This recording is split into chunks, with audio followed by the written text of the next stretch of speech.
नमस्कार मित्रों, कैसे हैं आप सब लोग। उम्मीद है बेहतर होंगे। तो स्वागत है आपका हमारे एक समय की बात के इस बेहतरीन मंच पर। मैं आपका दोस्त, आपका भाई उदय भान सिंह राठौर आज आपके लिए लेकर आया हूं एक बहुत ही रोचक कहानी जो विक्रम और बेताल के आधारित है।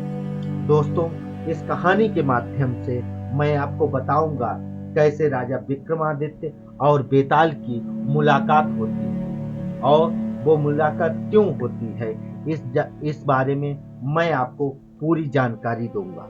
और आज से मैं आप लोगों को, अपने YouTube फैमिली वालों को, आज से एक ऐसे सफर पे लेके जाना चाहता हूँ जहाँ इस कहानी के माध्यम से हम आपको राजा विक्रमादित्य और बेताल के उस समय से जोड़ेंगे। तो दोस्तों, मेरा आपसे यही अनुरोध है कि कहानियों को समझने के लिए एपिसोड को पूरा देखें और समझें। साथ ही दोस्तों, अगर आपको हमारी कहानी अच्छी लगती है तो मेरे YouTube चैनल को जरूर से जरूर सब्सक्राइब करें, लाइक करें, कमेंट करें। तो दोस्तों, देरी ना करते हुए शुरू करते हैं आज का एपिसोड।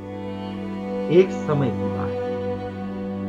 दोस्तों, आपने राजा विक्रम और बेताल नाम का जरूर सुना होगा। बेताल द्वारा राजा विक्रम को कही गई कहानियों को बच्चों के साथ बड़े बूढ़े भी बहुत चाव से सुनते हैं। यदि आपने नहीं सुना तो आज हम आपको संक्षेप में समझाएंगे और धीरे धीरे इन कहानियों के एपिसोड लगातार लाते जाएंगे, जिससे आप इन कहानियों को समझें, इनसे कुछ सीख लें। तो दोस्तों, राजा विक्रम उज्जैन राज्य के राजा थे, यानी कि राजा विक्रमादित्य, जिन्हें विक्रम भी कहा जाता है। वे एक योगी के कहने पर बेताल को मसान में स्थित पीपल के पेड़ से उतारकर योगी के पास लिए जाते हैं। बहुत सी कहानियों में योगी को तांत्रिक भी बताया गया है दोस्तों, लेकिन बेताल भी कम चालाक नहीं था। वो बार बार राजा के बंधन से छूटकर वापस उसी पेड़ पर फिर वैसे ही लटक जाता था। जब राजा विक्रम बेताल को लेकर चलने तो बेताल एक ही शर्त पर चलने को तैयार था। उसका शर्त था कि राजा विक्रम रास्ते में कुछ भी नहीं बोलेगा। यदि बोला तो मैं उसी समय उसी पेड़ पर जा लटकूंगा। ये शर्त रखी थी उस बेताल ने। विक्रम को यह शर्त स्वीकार करना ही पड़ा, क्योंकि बेताल के योग बल के सामने उनकी शक्ति कमजोर पड़ जाती। राह में चलते समय बेताल राजा विक्रम को कहानी सुनाता, जिससे कि राह जल्दी कट जाए और इस भयानक डरावनी जंगल में मनोरंजन भी हो जाए। विक्रम कुछ बोल भी नहीं सकते थे, वे बेताल के शर्तों के बाद थे।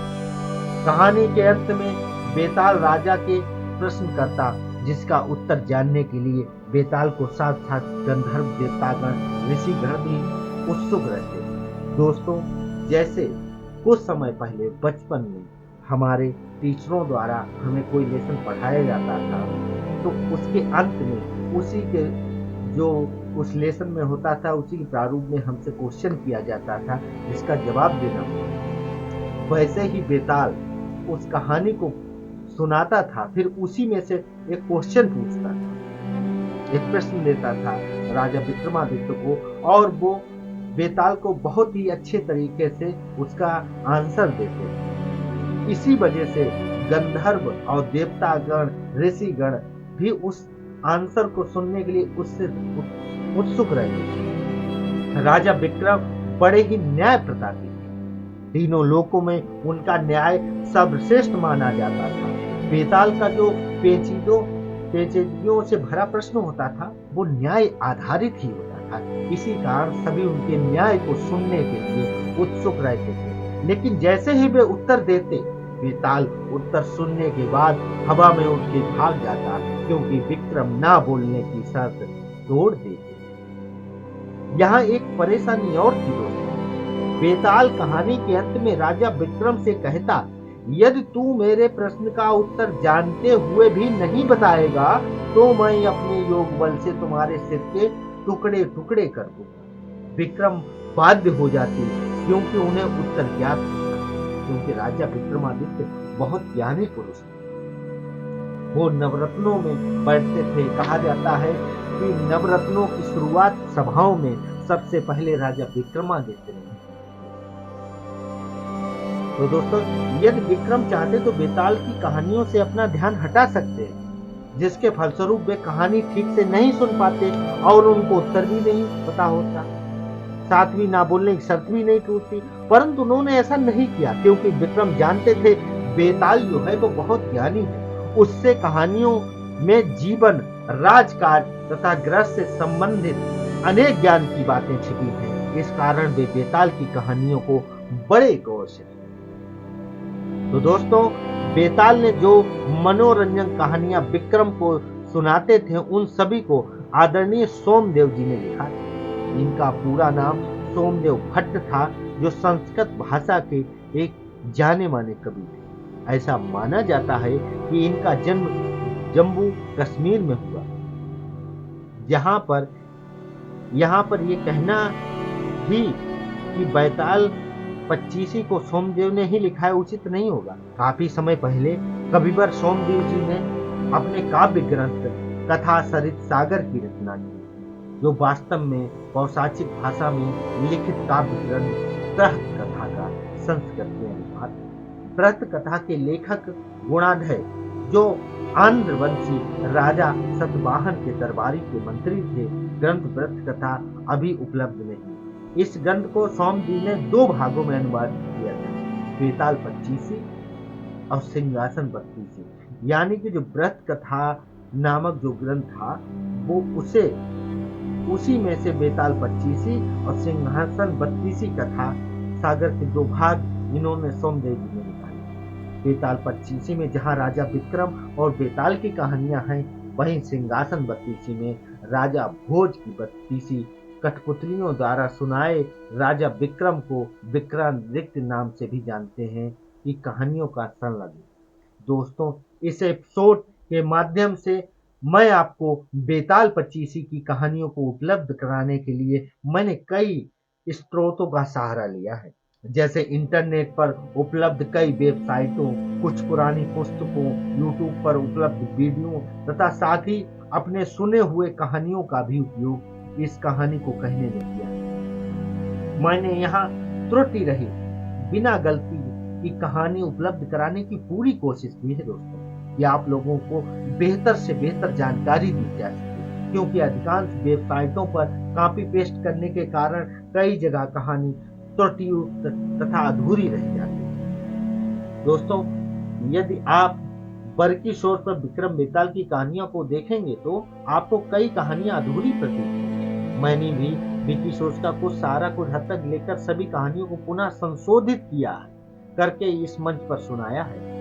अंत में कुछ कहानियां विकी सोच से मिलती जुलती दिखेंगी, लेकिन ये कहना गलत है कि कॉपी पेस्ट किया हुआ या विकी सोच से कॉपी किया हुआ उचित मान्य नहीं हो। दोस्तों, मैंने आप लोगों को कहानी के माध्यम से आगे जो कहानी सुनाऊंगा, उसके लिए मैंने बहुत सारे सोर्सों से इकट्ठा करके फिर उसके बाद एक निचोड़ निकाल के वो कहानी आपको सुनाऊंगा। तो विस्तार से राजा विक्रम, योगी और बेताल के आरंभिक जो कहानी है, बेताल 25 की कहानी कहां से प्रारंभ होती है, किस प्रकार राजा विक्रमादित्य को बेताल से मिलना होता है, क्यों मिलना होता है, कैसे मिलना होता है, तो इसकी पूर्णता जानकारी अब हम सुनाने जा रहे हैं। तो दोस्तों, देरी ना करते हुए शुरू करते हैं इस कहानी को। बहुत पुरानी बात है, धारा नगरी में गंधर्व सेन नाम के एक राजा राज करते। उनकी 4 रानियां तथा 6 लड़के थे। सबके सब बड़े ही चतुर और बलवान थे। उसी में से एक विक्रम भी। संयोग से एक दिन राजा की मृत्यु हो गई और उसकी जगह उसका बड़ा बेटा संग गद्दी पर बैठा। राजा संग बड़ा विलासी प्रवृत्ति का था। उसका मन राजकाज में नहीं लगता था, जिसकी विलासिता के कारण राज्य की स्थिति दिन प्रतिदिन बदतर होने लगी। राजकोष घटने लगा। दुश्मनों की नजरें राज पर पड़ी। प्रजा के साथ ही सभी मंत्रीगण चाहते थे कि विक्रम राजा बने, विक्रम से भी राज्य की दुर्दशा देखी नहीं जाती थी। सभी लोग विक्रम के साथ थे। एक दिन कुछ सिपाहियों की मदद से विक्रम ने उसे मार डाला और स्वयं राजा बन गया। उसका राज्य दिनों दिन बढ़ता गया और वह सारे जम्बूद्वीप भारत का राजा बन बैठा। एक दिन उसके मन में आया कि उसे घूमकर सैर करनी चाहिए। जिन देशों के नाम उसने सुने हैं उन्हें देखना चाहिए। तो वह गद्दी अपने भाई छोटे भर्तहरि को सौंपकर योगी बनकर राज्य से निकल पड़ा। धारा नगरी में ही एक ब्राह्मण तपस्या करता था। एक दिन देवता ने प्रसन्न होकर उसे एक फल दिया और कहा, इसे जो भी खाएगा वही अमर हो जाएगा। ब्राह्मण ने वह फल लाकर अपनी पत्नी को दिया और देवता को भी ये बात बता दी। ब्राह्मणी बोली, अगर अमर होकर क्या करेंगे, हमको भीख मांगते रहेंगे, इससे तो मरना ही अच्छा है। तुम इस फल को ले जाकर राजा को दे आओ और बदले में कुछ धन ले आओ। ये सुनकर ब्राह्मण फल लेकर राजा भर्तहरि के पास गया और सारा हाल कह सुनाया। भर्तहरि ने फल ले लिया और ब्राह्मण को 1,00,000 मोहरें देकर विदा कर। भर्तहरि अपनी एक रानी को बहुत चाहता था। उसने महल में जाकर उस फल को उसी रानी को दिया। रानी की मित्रता शहर के कोतवाल से। उसने वह फल कोतवाल को दे दिया। कोतवाल एक वैश्या के पास जाया करता था। वह उस फल को उस वैश्या को दे आया। वैश्या ने सोचा, ये फल तो राजा को खाना चाहिए, वह इसे खाकर सिर्फ पाप ही करेगी। राजा जीवित रहेगा तो इसका भला करेगा, सबका भला करेगा। वह उसे लेकर राजा भर्तहरि के पास गई और उसे दे दिया। भर्तहरि ने उसे बहुत सा धन दिया, लेकिन जब उसने फल को अच्छी तरीके से देखा तो उसे पहचान लिया। उसे बड़ी चोट लगी, पर अपने किसी से कुछ नहीं कहा। उसने महल में जाकर रानी से पूछा कि तुमने उस फल का क्या किया है रानी? रानी ने जवाब में कहा, मैंने उस फल को खाया। राजा ने वह फल निकाल कर दिखा दिया। रानी घबरा गई। उसने सारी बात सच कही। भर्तहरि ने उनको लगा कि पूरी बात ठीक तरह से मालूम हो गई थी। वो बहुत दुखी हुआ। उसने सोचा, इस दुनिया का माया जाल है, इसमें अपना कोई नहीं है। वह फल लेकर बाहर आया, उसे धुलवा कर स्वयं खाया। फिर राजपाट छोड़ योगी का वेश बना जंगल में तपस्या करने। भर्तहरि के जंगल में जाने से विक्रम की गद्दी सूनी हो गई। एक राजा इंद्र को यह समाचार मिला तो उन्होंने देव को धरा नगरी की रखवाली के लिए भेज दिया। यानी जब उनको पता लगे, जब राजा विक्रमादित्य की जो गद्दी थी दोस्तों वो सूनी हो चुकी, इसलिए जो देवता इंद्र थे उन्होंने धारा नगरी की रखवाली के लिए देव, वह देव रात दिन वहीं रहकर राज्य की रखवाली करें। भर्तहरि के राजपाट छोड़कर वन में चले जाने की बात विक्रम को मालूम हुई तो वह लौटकर अपने देश में आया। आधी रात का समय था। जब वह नगर में घुसने लगा तो देव ने उसे रोका। राजा ने कहा, मैं विक्रम हूँ, ये मेरा राज है, तुम रोकने वाले कौन होते हो? देव बोला, मुझे राजा इंद्र ने इस नगरी की चौकसी के लिए भेजा है। तुम सच्चे राजा विक्रम हो तो आओ, पहले मुझसे लड़ो, क्योंकि सिर्फ विक्रम ही है जो मुझको हरा सकता है। दोनों में लड़ाई शुरू हो गई दोस्तों। राजा ने जरा सी देर में देव को पछाड़ दिया। तब देव बोला, हे राजन, तुमने मुझे हरा दिया, मैं तुम्हें जीवन दान देता हूँ। इसके बाद देव ने एक कथा कही। राजन, एक नगर और एक नक्षत्र में तुम 3 आदमी पैदा हुए थे। पिछले जन्म की कहानी उसने बताई। तुमने राजा के घर में जन्म लिया, दूसरे ने तेली के और तीसरे ने कुम्हार के। तुम यहाँ का राज करते हो, तेली पाताल में राज करता था और साथ ही वह महान साधक भी था। आपसी सत्वता लोभ के कारण कुम्हार ने योग साधकर तेली को मारकर शमशान में पिशाच बना पीपल के पेड़ से लटका दिया था। अब वह तुम्हें मारने की फिराक में, उससे सावधान रहना। वो जो देवदूत था उसने राजा को समझाया यानी कि उसने कहा था जो जीवन दान दे रहा हूँ, तो राजा को यही समझाया कि एक ही नक्षत्र में और एक ही नगर में 3 लोग पैदा हुए थे। तो आप जो राजघराने में पैदा हुए, दूसरे जो थे वो तेली के यहाँ पैदा हुआ और तीसरा जो कुम्हार के यहाँ हुआ था, उसे जो मार के वो बेताल बन गया। तो दोस्तों, इतना कहकर देव चला गया और राजा महल में आ गया। राजा को वापस आया देख सबको बड़ी खुशी, नगर में आनंद मनाया गया। विक्रम फिर राज करने। एक दिन की बात है कि शांत सिंह नाम का एक योगी, जिसे बहुत सी कहानियों में तांत्रिक कहकर भी संबोधित किया गया है, विक्रम के पास दरबार में आया और उसे एक फल देकर चला गया। विक्रम को आशंका हुई कि देव ने जिस आदमी को बताया था कहीं वह वही तो नहीं। यह सोच उसने वह फल नहीं खाया, अपने भंडारी को रखने के लिए। योगी आता है और राजा को एक फल दे जाता है। संयोग से एक दिन विक्रम अपना अस्तबल देखने गए, योगी भी वहीं पहुंचा। फल राजा के हाथ में दे दिया। राजा ने बातों ही बातों में उसे उछाला तो वह हाथ से छूटकर धरती पर गिर पड़ा। उसी समय एक बंदर ने झपट कर उसे उठा लिया और फोड़ दिया। उसमें से एक लाल निकला, जिसकी चमक से सबकी आंखें चौंधा गईं। विक्रम को बड़ा अचरज हुआ। उसने योगी से पूछा, आप ये लाल मुझे क्यों रोकते हो? योगी ने जवाब दिया, महाराज, राजा, गुरु, ज्योतिषी, वैद्य और बेटी, इनके घर कभी खाली हाथ नहीं जाना चाहिए। विक्रम ने भंडारी को बुलाकर जो पहले फल दिए थे योगी द्वारा वो सभी मंगवाए। कटवाने में सब में से एक लाल निकला। इतने लाल देखकर राजा को बड़ा आश्चर्य हुआ और हर्ष हुआ। उसने जौहरी को बुलवाकर उसका मूल्य पूछा। जौहरी बोला, महाराज, ये लाल इतने कीमती हैं कि इनका मोल करोड़ों में नहीं आंका जा सकता। एक एक लाल एक एक राज्य के बराबर है। ये सुनकर विक्रम योगी का हाथ पकड़कर गद्दी पर ले गया। बोला, योगी राज, आप सुनी हुई बुरी बातें दूसरों के सामने नहीं कही जाती। विक्रम उसे अकेले में ले गए और उनसे फल देने का प्रयोजन पूछा।